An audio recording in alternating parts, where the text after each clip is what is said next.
السلام علیکم جی، کیسے ہیں آپ سب؟ امید کرتی ہوں آپ سب ٹھیک ہوں گے۔ آج ہم اصول تجارت یعنی کہ پرنسپل آف کامرس میں پڑھیں گے کریکٹرسٹکس آف سول ٹریڈرشپ یعنی کہ واحد ملکیتی کاروبار کی خصوصیات۔ اب خصوصیات میں پہلے بھی میں لیکچر میں بتا چکی ہوئی ہوں کہ آپ نے یہ نہیں سمجھنا کہ اس کی بس خوبیاں شامل ہوں گی یعنی اس کی اچھائیاں نہیں، اس خصوصیات میں دونوں چیزیں آ جاتی ہیں، اچھائیاں بھی اور برائیاں بھی، ٹھیک ہے؟ یعنی اس میں سول ٹریڈرشپ بزنس میں واحد ملکیتی کاروبار میں کیا کچھ پایا جاتا ہے، اس کی خوبیاں خامیاں سب کچھ وہ اس کی خصوصیات میں شامل ہے، یہ ہم آج پڑھیں گے۔ پہلا پوائنٹ ہے ملکیت، انگلش میں اس کو بولیں گے اونرشپ۔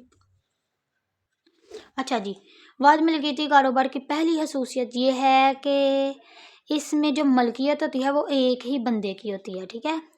جو لوگ دوسروں کے ملازم بن کے کام نہیں کرنا چاہتے، کچھ لوگ ہوتے ہیں نا، ان کو پسند نہیں ہوتا کہ کوئی ہمارے اوپر آرڈر کرے، ٹھیک ہے؟ تو وہ یہ کاروبار شروع کر سکتے ہیں اور اس کا منافع بھی خود اکیلے ہی یعنی کہ لے سکتے ہیں۔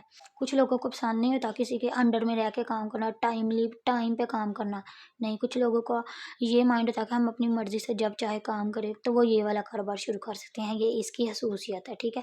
اب دوسرا پوائنٹ ہے تشکیل۔ اچھا جی، انگلش میں اس کو بولیں گے فارمیشن۔ اب تشکیل میں یہ بتاتے ہیں یعنی اس کو فارم یعنی اس کو بنایا کیسے جاتا ہے اس کاروبار کو۔ تو سب سے پہلے بات، اس کاروبار کو شروع کرنے کے لیے حکومت سے کسی اجازت نامے کی ضرورت نہیں لینی پڑتی۔ اجازت نامہ یعنی رجسٹریشن ہوتی ہے، رجسٹر کروانا پڑتا ہے، ٹھیک ہے نا؟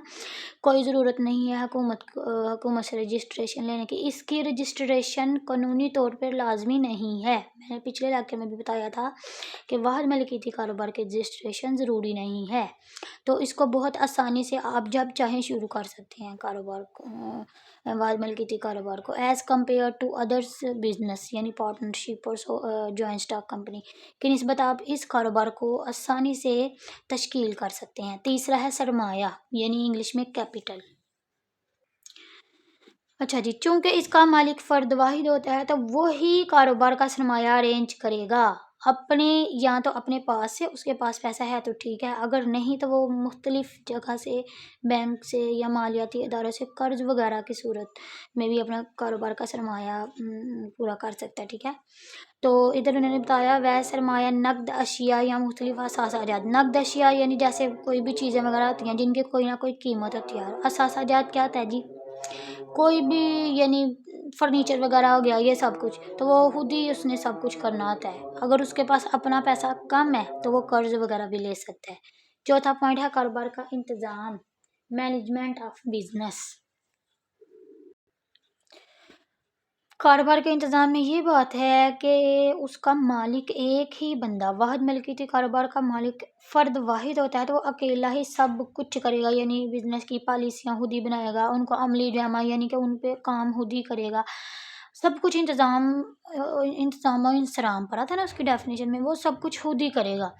اگرچہ اس کا بزنس تھوڑے بڑے اسکیل کا ہے تو وہ یعنی کہ اپنی کچھ ذمہ داریاں اپنے کسی قابل اعتماد، جس پہ وہ بہت زیادہ اعتماد کرتا ہو، جو بندہ اس قابل ہو، اس کو سونپ سکتا ہے اپنی کچھ ذمہ داریاں، ٹھیک ہے، تاکہ تھوڑا ریلیکس ہو سکے۔ اب پانچواں پوائنٹ ہے منافع کی تقسیم، پروفٹ۔ اچھا جی، اب منافع کی تقسیم میں یہ بات شامل ہے کہ فرد واحد ہی پیسے لے کے آتا ہے، اب منافع ہوگا تو فرد واحد ہی کی جیب میں جائے گا، ٹھیک ہے نا؟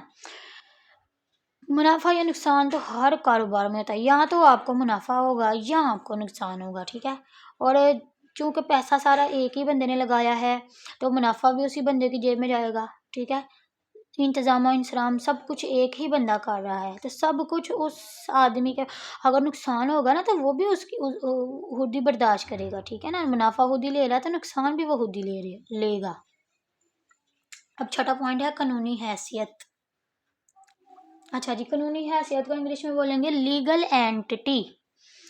اب چونکہ میں نے آپ کو بتایا ہوگا اس کو قانونی طور پر رجسٹرڈ کروانا ضروری نہیں ہے، اس کی رجسٹریشن قانونی طور پر ضروری نہیں ہے، تو حکومت اس کو ایک علیحدہ سے بندہ نہیں سمجھے گی اس کاروبار کو، ٹھیک ہے؟ اس میں کاروباری آدمی اور کاروبار ایک ہی آدمی کو سمجھے گی، ٹھیک ہے؟ اس کی خود سے کوئی قانونی حیثیت نہیں ہے، as compare to other businesses, ٹھیک ہے؟ اگر کوئی جھگڑا وغیرہ ہو جاتا ہے تو حکومت جو ایکشن لے گی، ٹھیک ہے، تو وہ کاروبار کے